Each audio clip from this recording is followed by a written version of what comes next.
You please take the sheet.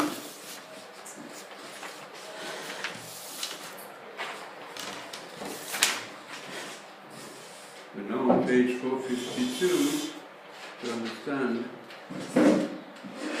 the significance.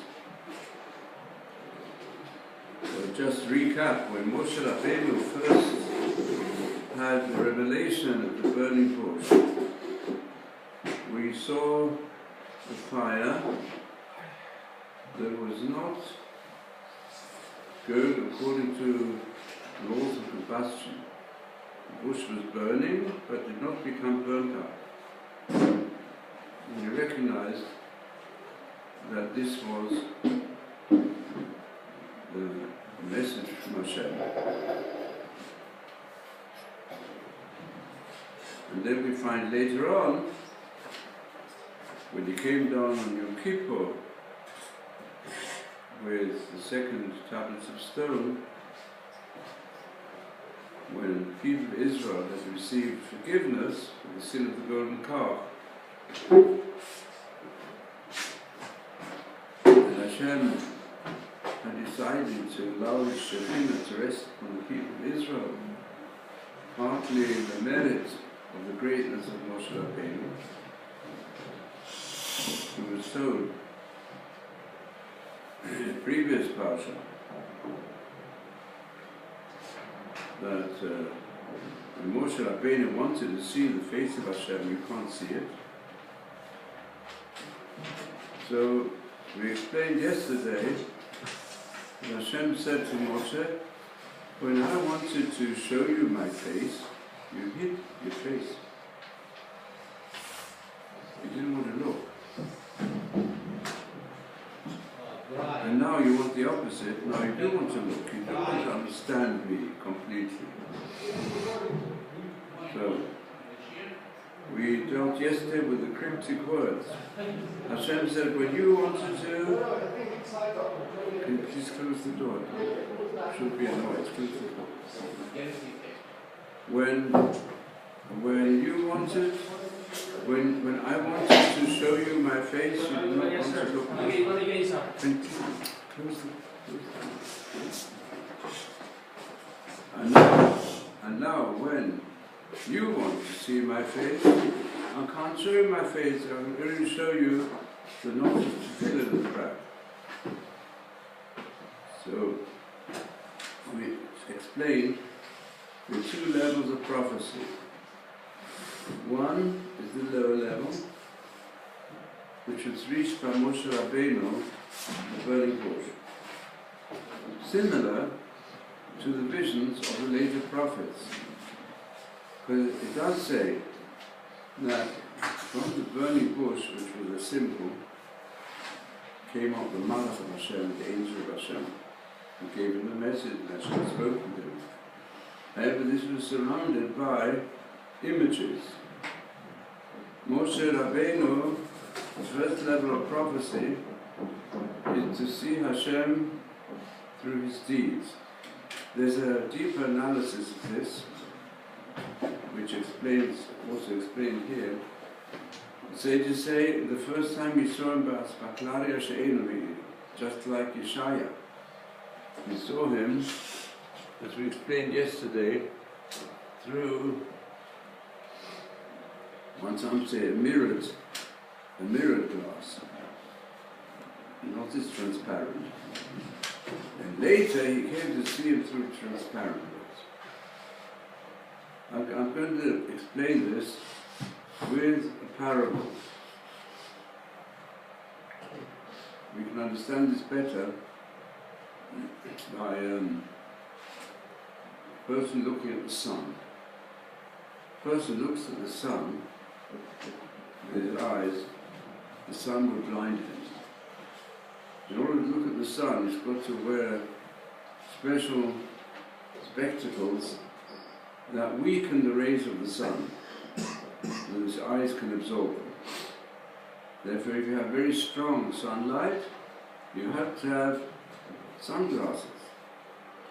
And if you're going to look at the sun directly, without sunglasses, you become blind. And even become temporarily, and some people can be completely blind. Too much. Similarly also, we know today from the near-death experiences, that people enter at the end of the tunnel into a dimension of light which is so bright and so filled with love. It's a light they've never seen in this world. That's how it's described. And this is a spiritual light. But it's spiritual light which they feel, they see it. So, this is beyond the power of the human being when his body is conscious. When his body is conscious, he can't have such a light. Only when he enters into a spiritual dimension. So Hashem said, you can't really see my face, as long as you're a physical being. However, we do find that Moshe Rabbeinu was 3 times, 40 days on the mountain. First time to use the first tablet of stone, the second time to ask for forgiveness for the people of Israel, the third time the second tablet of stone. He came down Yom Kippur and his face shone with a light that he had to cover. In other words, Moshe Rabbeinu, he came to a level where his higher intelligence was on such a high level, you'd be able to look at the sun. It's given like a supernatural power of sight.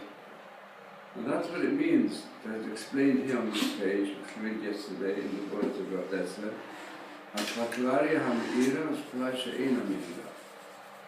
It means there is a transparency. It's also the difference between the first revelation to Moshe Rabbeinu. He wasn't on the level yet. So when Hashem said, not a complaint, because you didn't want, he couldn't, Moshe Rabbeinu in the beginning, he did not have that ability yet to be on the madrega of Adam Rishon before the sin, that he was light. In fact, the commentators, we look at the Shloh and others, this is how they explain the coconut oil mentioned by the creation of man. Hashem gave Adam and Chava garments of skin. So it says in the Sefer Torah of Rabbi Meir, he put at the side, what did he have beforehand? Beforehand he had garments of light. In other words, his whole body was a being of light. And just like Moshe Rabbeinu, it's quite possible even when he came down from the mountain, his whole body was covered, but the whole body was a body of light. Because how was he able to live without eating, drink, without probably sleeping? It says Yom Balayla, he was up in a different dimension. And this is also the description we're going to detail in Eliyahu Navi. It happened to him. Now the Malbim uses a further parallel, which makes it easy for us to understand this. The Malbim, as you know, the greatest commentator on the Tanakh from the last 150 years. Very, very detailed, the whole Tanakh, and he explains the words and how the oral tradition is connected with the written text. So he says like this, he says all the prophets on the lower level, Aspaklaria She'enim Ira, they reach prophecy through the power of the imagination. But Moshe Rabbeinu, at the beginning, also had the power of the imagination, which was interwoven with absolute truth. But it came by the power of the imagination which human beings possess. But the highest, pure, moral intellect of the divine image, which people possess, that can only come through attachment to Torah on the highest level possible for human beings. So therefore, That was the higher level that Moshe Rabbeinu reached, where his face shone. And then this face shining, that happened on Yom Kippur, after the third time that Moshe Rabbeinu came down to the second Lucha. Before that, when he said prayers to Hashem to forgive the people of Israel, and Hashem in the end forgave the people in the merit of Moshe Rabbeinu, because Hashem really wanted to make Moshe Rabbeinu now the founder of Am Yisrael. It was just like Abraham had the potential that all his children would become those who would spread the light of Hashem in the world. And then it was reduced to his son Yitzchak. Yitzchak was reduced to his son Yaakov. Then came the 12 tribes. Then came the people of Israel. There had to be a nation to change the world. And that's the idea of giving Eretz Israel, it's all interrelated. To be a Beit HaMikdash, to go and influence the whole world to change its whole approach to life, which will come with the Mashiach. And Moshe Rabbeinu could have become the Mashiach, and he could have maybe brought this in his own lifetime to fulfillment. But Beit Mikdash, for example, is mentioned already in the Song of Moshe, which we say every day, Mikdash Hashem Konu Yadecha. And the ultimate purpose of the people of Israel is to make this globe a place of holiness, to bring up man to his highest fulfillment of the divine image. That can come about as Paklari Meira. Therefore we find, when Hashem describes in the Tanakh, the words of the prophet is Ko Amar Hashem, thus says Hashem. But when also, it's interesting that Ko Amar Hashem is also used in the debate that took place between Moshe Rabbeinu and Paro. In Ko Amar Hashem, they say this is the expression of the prophet. Hashem says it in this manner, Ko is like. But when after giving the Torah, it's Zeh HaDabar. This is the word of Hashem. So we find out that all the prophets have a different style, because they have a different type of imagination, a different type of character. And therefore Hashem revealed himself to them according to their concepts of the highest level of intelligence was interwoven with imagination. And therefore it's expressed in different style. The Chumash, however, is different. The Chumash, Divrei Torah, is Zeh HaDavar. The word itself is the wisdom of Hashem in objective fashion. This is it, exactly, as each word for word. That's the greatness of the words of the Torah Shebichtav, of the Chumash. So this explains as Paklari She'en Meira, as it's described in the whole passage, which is in Sefer Bamidbar, concerning the difference between Moshe Rabbeinu's prophecy and anybody else's prophecy. Is that Hashem even said to Aaron and Miriam, you should not think that Moshe is a prophet like you have prophecy. I can speak with you as well. And Hashem did speak to Aaron, did speak to Miriam, and there were others who had prophecy in his time, and also afterwards. But it says Moshe is different. Moshe reached the highest level. So what's it say here? Lord said Hashem was willing to show Moshe Rabbeinu everything that was humanly possible. But Kilo Yer'ani Adam V'chai. It doesn't say, no man has seen me and has lived. It's no man will ever see me and live. Because as long as you're in this type of life, as we have now, it's not possible to have a direct, transparent glass that gives you, as it were, the truth of Hashem on its highest level. The Malbim here was following largely the Rambam, but the Rambam uses similar expressions.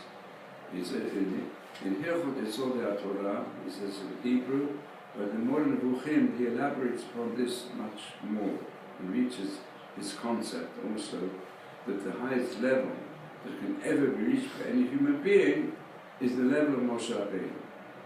Nevertheless, I want to say something as follows on the basis of what we learned yesterday, which I think is also inherent in these words. Hashem says to Moshe, Ata lo ratziti, ani ratziti. That means I gave you the opportunity.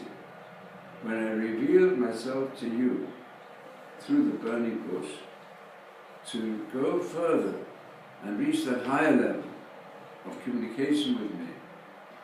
Because, it says, I'll connect this together with the words of the Shloh HaKodesh. But if you look carefully in that passage in chapter 3 of Shemot, the first revelation, the burning bush, which has such deep significance, it says, Ki ha'makom asher ata omed aleh admat kodesh. He says, the place you're standing on is holy. It means he was standing on next to the burning bush on Mount Sinai. But that's why it's called Sinai, because of the burning bush snake. And Hashem said to him that,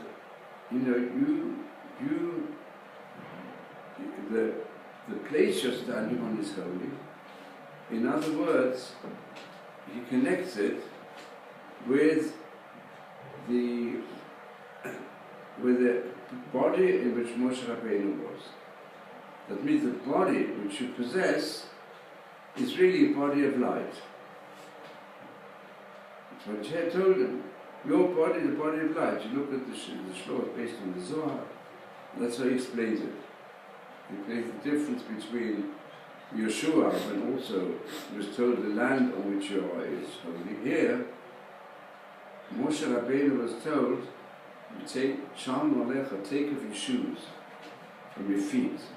What do you mean take Shalom Alecha and Al Raglecha? It means take off your physical garment. You've now reached the level on this revelation, you've got the possibility no longer to be like a body, like we have a body today. You can enter the dimension of the higher light, which you also find in near-death experience. You can enter into that minute and recognize, take Shalom Alecha, Maraglecha, take off. What do you take off your shoes? It says something deep. Take off the physical garment. And then you reach the dimension of the holy body, the body that's filled with light. So the body that's filled with flesh and blood and bones. So you can, as it were, develop this higher level. That's what, this is how Tchiyat HaMetim is referred to by the sages.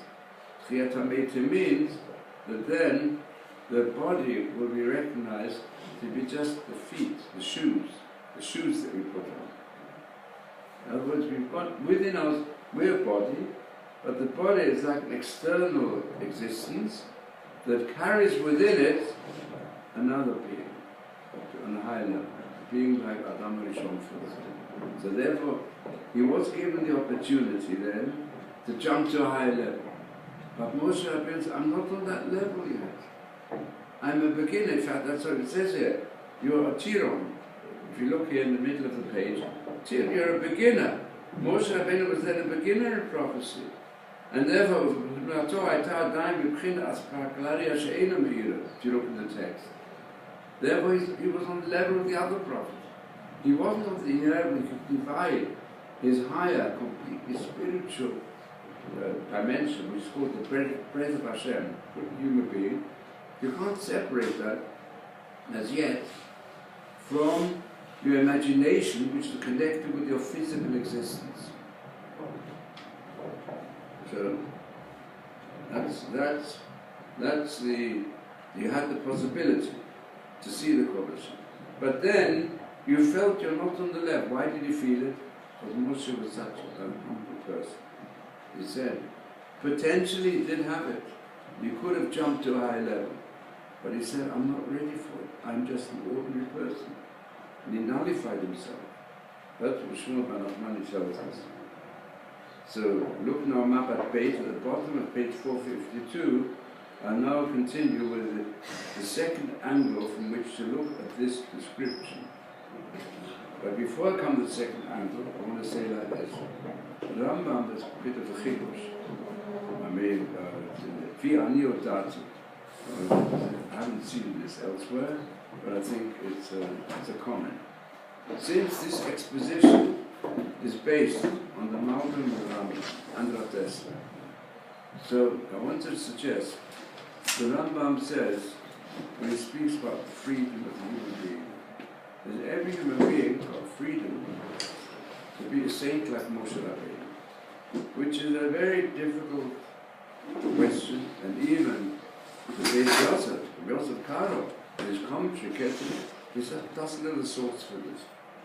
But it's just not, I explained a different way before that it's connected with what it says in Pirkei Avos, that the person has got complete freedom of choice, choose the highest level of saintliness or the worst level of a sinner, like Moshe Rabbeinu or like Yoel Melech.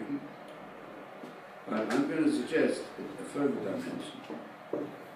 We're told many things about Moshe Rabbeinu, and from the time at the beginning of Shemot to the end of his life, which goes to the end of the Chumash, he's mentioned every parsha. The only parsha where he's not mentioned is which one? Tetzaveh. Why is it not mentioned? Of course, the whole parsha is addressed to Moshe Rabbeinu, but his name isn't mentioned. Some say that that's the parsha when, generally speaking, we celebrate his birth and we mourn for his death. And also some say, because Tetzaveh was given, you see, after the sin of the golden calf, and Moshe Rabbeinu requested him, please block me out from the book that you've written. The book that you've written is the book of life, but the book of life of all mankind is really hinted at in the Chumash, as we know. Yeah. Today people have become wide world knowledge because of the computer age. Everybody realizes the Chumash contains many things that concern all aspects of life, of all the nations, even all individuals. So therefore, since he requested his name should be blotted out, so it's blotted out from that parsha, because otherwise the name is there all the time. And there's so many matters that happen to Moshe Rabbeinu which are beyond our level. And what's the point of giving us the example, say, Moshe Rabbeinu? Who can ever reach his level? Not the Rambam say every human being, he said, be like Moshe Rabbeinu. What does that mean? What it means is, I want to suggest that our level, we can learn many things from everything that Moshe Rabbeinu did, from beginning to end. That we're all in a different situation, but all of us have to realize, like this I've often said, he was given the name Moshe by the daughter of Paro. So we see, daughter of Paro, what she put in was chesed. So we see chesed is the root of saintliness. So chesed was so great, she came daughter of Paro to go and save Moshe Rabbeinu. And then she said, I see, I've saved you from the water of the Nile. So also you should always have that awareness around you that you've been saved, you've got to save others. We're here, each person is put in the world to save others. You've got to keep yourself strong, develop your talent, and then save as many people as possible from all the tests that they've had to face, like Moshe Rabbeinu tried, many tests, different levels. So I say, this was also one of them. There's a hint here. Hashem says to him, when you had the opportunity, you felt very modest. You had a certain amount of self-esteem, but your humility was so great, you said, I can't do it. And now, you've reached a higher level, now you want it, but you want to go to a level that I can't fulfill, because as long as you're living in this world. The highest level you've reached, but I can't go further. So earlier you could have jumped a bit higher, you could have reached that high stage then, but you felt you weren't ready. From here we learn out, what do we learn out? We follow the Rambam, that a person is given opportunities in life. I think of my own self, given opportunities. When I think back, I say I missed my opportunity. I missed my opportunity to do much more. And we have to have that in mind all the time. Each person has to know what his situation. He's got to, in his tefillah, in his cheshbon hanefesh, take into consideration, did I use the opportunity or did I ignore it? For example, I'll give you an example that has great application to all the students of the yeshiva. When you've got an opportunity to grow in character, to learn, to learn Hebrew well, because Lashon HaKodesh is the key to understand the Torah. You've got the opportunity in front of you, and you missed it. You'll see as you go on in life, that a person wants to settle in Israel and does not use the opportunity to learn Hebrew properly, to be able as a result to master the language of the Chumash and the language of the Gemara, and just leaves it out. It will come a time when you regret it enormously. So don't lose opportunities. If Hashem gives each person opportunities to grow, or a person's got the choice, am I going to work in a shop, yeah, which doesn't work in the shop, earn a few shkalim, and I spend hours and hours just serving customers, or I can go and grow in my mind and become a Talmid Chacham, become someone who's filled with inspiration that can change my own character to a higher level and teach people what it is to live according to the Torah. Or did I just ignore it? All the time Hashem gives each one of us opportunities. You know, I think back the thousands of times I didn't fulfill it. I know quite well I miss out opportunities non-stop. And this is one of the big tests that's given to everybody. So this phrase here, Kashe'ata lo ratzita, ani ratziti, Hashem said. You didn't want, at that time I gave you a chance. You disregarded that chance, now you want it, you can't get it. You can't get it, it's too late, you can't get it anymore. You're already stuck in a certain way, and it's not possible anymore. You can't jump too many steps at once. You see, when you're given a step, Hashem shows you, here's an easy step to take. You can't jump up the ladder, yeah, but you can go step by step. And very often, instead of carrying on the higher step, we just stay where we are, and then because of that, life is a descending escalator, and we've got to go up on that escalator. You know what you call it, a moving stair. Moving stairs to go down. So a game that children play, they try to run up on the move down the descending moving stairs. That's life. Life, you've got to be able to play that game. Yeah. Not without risks, that means. But if you just stay where you are, you stagnate, you vegetate. So that's one of the, here's the heading of this. When you wanted, yeah, when I wanted you, you didn't want. Now that you want, I can't help you anymore, it's too late. But this is important. Also, there's so many people, I have to face it, I know from many, had a good shidduch, yeah, they didn't take proper advice, and they left it, and then it takes them years to find somebody suitable. So, give them a chance. Go, you consult with teachers, with counselors, with Torah. Yeah? So this applies to all situations.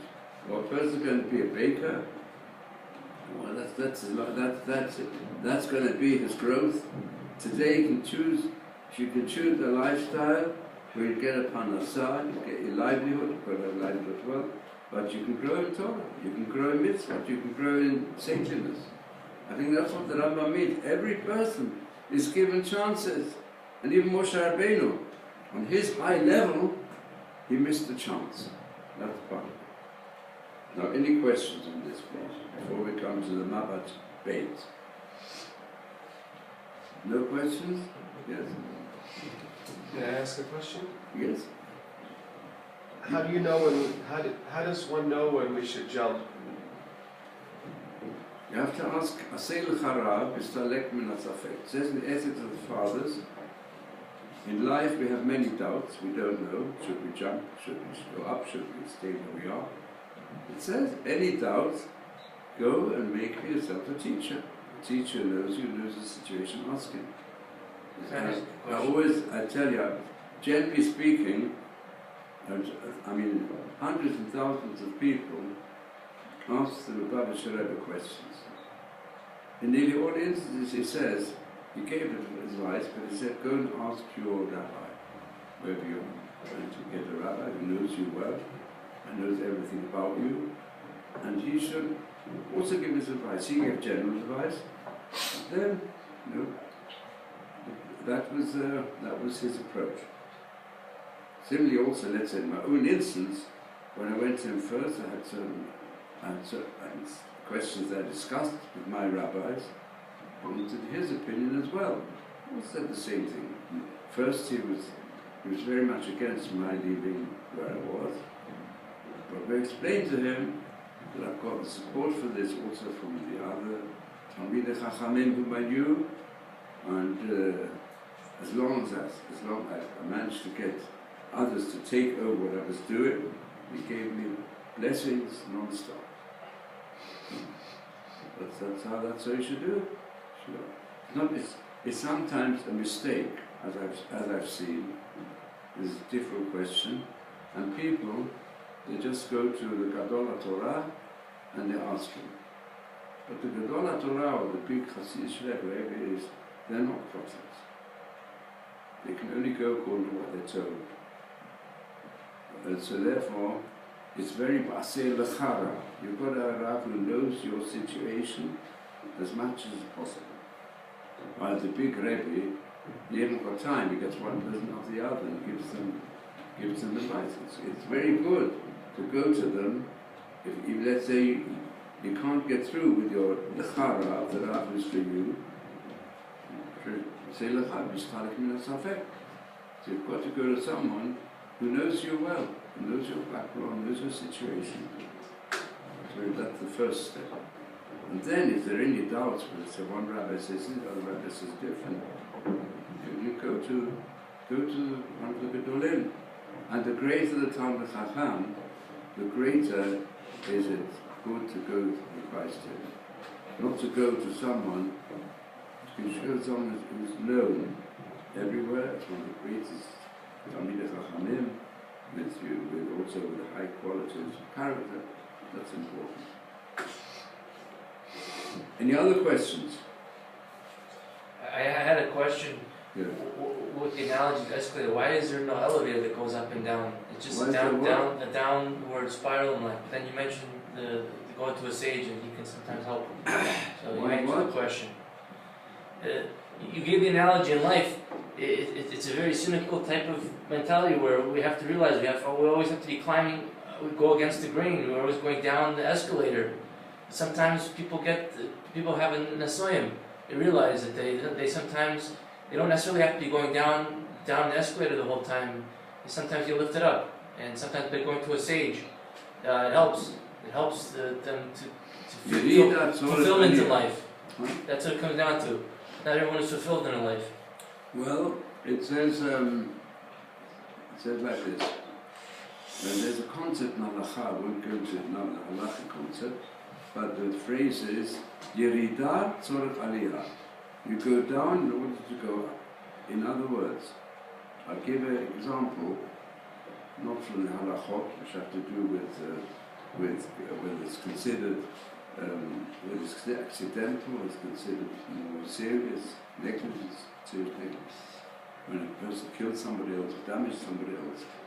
So it's like this. In life also, if you want to shoot an arrow as high as possible, what do you have to do? You have to pull yourself back, pull the bow right to the bottom, the further down the bottom you can pull it, and then you let go, and then the arrow goes right to the top. So therefore, in life, the circumstances in life often lead us to depressive situations that make you feel low and down. Tragedies occur, they feel right down in the dumps, right at the bottom. And it can happen physically, mentally, emotionally, with such difficulties you go through. You have to know when Hashem sends us such difficulties, or even say it came through our own weaknesses. We were weak. So we have to know, we have to use the weakness to bring ourselves to the highest level. Because when you're so far down, Nimamakim kosim Hashem. What did Tzilim say? From the depth I call to you, Hashem. We're so down, that says the Jews were in the Holocaust. We call it, the call up to Hashem is so strong then. We say to Hashem, only you can help us. Please help us. So that will affect also an inner power. You'll find that Hakadosh Baruch Hu will help you even if you're in a worse situation. Me ashpes yorim evyorim. We say in Tehillim, a person who feels so poor, whether it's poor in money and possessions, or whether it's poor in character, whether it's poor in his family life or whatever. So he feels right down like on a dung heap. But you remember, Hashem will lift us up. We keep him awful door. Hashem takes from the dust, he takes the poor person and raises him up. It's a reference to the way in which Am Yisrael has reacted to the most terrible situation. How did the Jewish people, the better part of the Jewish people, how did they react to the Holocaust? They said, we must starve, they sang the song, we will overcome them, we'll overcome the difficulties. We have to say the same thing today. Today we're in a terrible situation. And the nations of the world are filled with lies. So today came out a statement from the United Nations Secretary that he understands the terrorists. Because of the occupation, to understand the terrorists were there. I mean, it's a most damaging statement coming out from the official representative of uniting all the nations of the world against Israel. I mean, this is the situation we're in now. And they say for this 40% rise of anti-Semitism in Europe, we're in a very difficult situation. So we have to cry to Hashem. Look, and we have these semi-organized attacks, no longer just people wielding knives. It's no longer just like it says by Yishmael, Yitzchak, what did it say? Yishmael tried to kill Yitzchak. But it was a game. It's become a game of youngsters. Young people like playing games. And the more dangerous the game, the more adventures in it. So therefore, there's some children, youngsters, they're keen to go into sword fight. It's a sport even. Even though there's plenty of sports which also include wounding, a lot of boxing and wrestling and also duels, sword duels. It's dangerous. That makes them more exciting. So, they developed, unfortunately, a whole ideology from birth upwards to kill. Yeah, that's what it is for them. It's even a sport which they're making public entertainment. Entertainment of killing in the most cruel manner. So that's the mischak, you call it mischak. But the mischak is very serious. It's doing enormous harm. We have to keep up our level of not taking revenge. And that's becoming a bit risky. There are too many Jews who say there's nothing else to Jews that go also some of them with religion, and they think, well, we can't stop them. The government's not doing anything, the police can't do anything, and the army can't do anything. So therefore, we have to take the law in our own hands, and we'll follow their methods.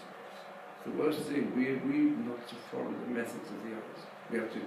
It's a very difficult test.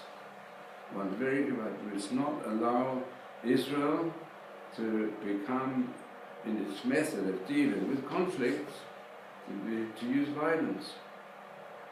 So, unfortunately, what's happening, I said unfortunately, but that's how it is. I heard from Rav Dessler, since we're starting Rav Dessler, I heard from him like this. People asked him, is what's happening in Israel, is it the beginning of the redemption, as is said by many groups of religious Jews? This is the beginning of the redemption. Atchalta Digula. And in most synagogues, that's what they call it. Reshit Samichat Gulatenu. In my shul, I had to say every week, to speak about the beginning of the growth of our redemption. I tried to avoid it a bit. I said I didn't want the Medina. The Medina was in that time also what's philosophic. The Satmara, he said, we know there's the reference in the Gemara concerning the oaths. So the question is a halacha with Agadi. He took it halacha. He said, one of the oaths mentioned in the Song of Songs, which deal with redemption from terrible galut. It says, do not go and take the land of Israel by force.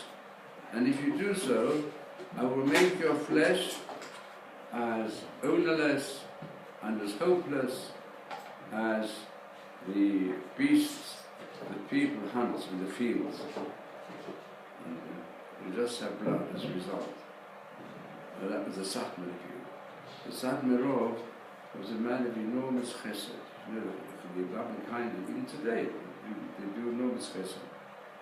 I mean, they are careful to say that, you know, people have something to approach the Satmarov and said, why can't you meet with the, you could make a meeting with the Muslims, with our peace partner and with others. You should meet because you're anti-Zionist and they're anti-Zionist. So why not meet with them? So he said that that the enemies of the people of Israel are not necessarily my friends. Yeah? I can't take them as friends. In other words, they've got a different aspect. For example, he's very much against the Turakhat, a small group, who have no rabbinical leadership at all. And that group had their greatest opponents from Satmar Hasidim. They went when Iran was boasting that there was never a Holocaust, and they made celebrations and got together people say there was never a Holocaust, and the Jews are only using it as an excuse to go and occupy the territories and take away from the Arabs and so on. They're the ones now who, even some of them they say, and even I think Dan Shapiro, some Jews say it as well, that the Jews are responsible, you know, like the foreign minister of Sweden and others, because they've taken the land and so on. Now they're the Nazis. There are all sorts of twists. Satmar, they're most against the Turakhat, who go and join in sometimes with the Palestinians who want to drive the people from Hamas, who want to go and drive Jews into the sea. But he's very much against it, deny the Holocaust, and he was himself a Holocaust survivor. They all know it. And they're joining in with them. I mean, it's like they've ostracized them from their communities. So, but nevertheless, so Rav Dessler used to say like this: the Satmarov says, the state, you can't have a proper independent state until the Mashiach comes. And to try to do it earlier, if you look at the prophets and so on, will create a lot of problems. And there is a hint of the prophets. If you look at Daniel says that the redemption can either come early in a good way, or it can come through a lot of troubles. When trouble comes on Israel, they have to do Teshuvah. He says, if there's a development in Israel that they want to establish a government of their own, independent, and so then they're going to be faced with problems. The opposition will increase. So people asked him, so he said, the state is a Maisa Satan. It's a test for the people of Israel. Okay, live in Eretz Yisrael, yes, but don't try and establish your own flag and your own national anthem. So they make a flag which is really a big Jewish symbol, but they don't treat it as such. And they don't make declaration of independence without mentioning Hashem. And they deal with the nations of the world, some of them on a purely political and military level, without taking into consideration Hashem. So this is constant warning. Don't say it's don't say it's my strength that produced this. If you give that image, then it creates opposition from the others. And you shouldn't provoke the nations of the world with galut. You should try to settle things with Darkei Shalom. You know, that's why the more religious groups, in earlier times, I told you already about the murder of Dehan. Dehan was a great politician, a very clever man, and he became Baal Teshuvah. And he tried to make meetings with the King of Jordan and others to make a peaceful settlement without nationalism. You don't put up the national, because that way you can live together until the coming of Mashiach will do enough Teshuvah. Well, now that it's very, very, it's commendable, I think, that today the Satmarov, There's two Sachen today. They don't bring accusations really against the state of Israel. They just say you shouldn't vote. They still say you shouldn't vote for the government. That's why the Satmars don't vote for you. They say we don't recognize the government as long as you don't have a religious guidance. It might become better if more religious Jews would be here, then it would become better. They will already Jews mentioning Hashem. They might change the national anthem, as we did in the schools in England. What did we do? Yod am Chofshi B'Artzenu. As part of Hatikva, there it was changed in the Jewish school. Yod am Torah B'Artzenu. That's recognizing the Torah is the basis of our life in Eretz Israel. Am Chofshi implies we're free people. You can do what you want. Want to observe Shabbos? Yeah. Not Shabbos? No. But we see there's a change. There is a change. I mean, let's say now, for example, there are certain trends to go and destroy the Shabbos, that get more representative. The consensus of the majority of the Dolim is to say the state of Israel is b'di'evet. We don't want the Chatchilim want everything guided by the Rabbonim. So Rav Dessler used to say, characteristically, he said, whether it will become the beginning of the Gula, or whether it will become a Ma'aseh Satan, depends on our choice. It's entirely depends on our choice. Bechira. In other words, it's even a simple choice.